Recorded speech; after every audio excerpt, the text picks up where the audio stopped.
Email ద్వారా శ్రీకాంత్ రాస్తున్నారు. భోజనం చేయటానికి ముందు ఏ దైవాన్ని ప్రార్థించాలి తెలియచేయగలరు అంటూ రాస్తున్నారు. భోజనానికి ముందు అన్నపూర్ణాదేవిని ప్రార్థించాలి. అన్నపూర్ణి సదాపూర్ణి అనేటువంటి మంత్రం ఏదైతే ఉందో దాన్ని జపించుకోవడం ద్వారా మనం ఆహారాన్ని జ్ఞాన వైరాగ్యముల కోసం స్వీకరించినట్లు అవుతుంది. అన్నపూర్ణే సదాపూర్ణే శంకర ప్రాణవల్లభే జ్ఞాన వైరాగ్య సిద్ధ్యర్థం భిక్షాందేహి కృపాకరి. ఆ భిక్ష కోరడంలోనే అహంకార పరిత్యాగం ఉంది. జ్ఞాన వైరాగ్యముల కోసమే నేను ఈ ఆహారం స్వీకరిస్తున్నాను అనేటువంటి జ్ఞాన వైరాగ్య సిద్ధి ఉంది. కాబట్టి అది చేయడం అనేటువంటిది చాలా మంచిది.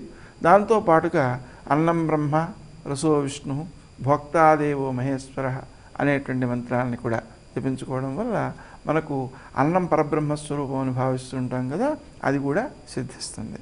తద్వారా నిజానికి భగవంతునితో ఏకాత్మ భావన అనేటువంటి దాంట్లో ఉందన్నమాట. అలా ఏకాత్మ భావన చేయడం ద్వారా దైవికమైనటువంటి శక్తిని దైవ వాసనలను మనలో మనం పెంచుకోగలుగుతాం. అందువల్ల ఇవి రెండు కూడా చేయడం మంచిది.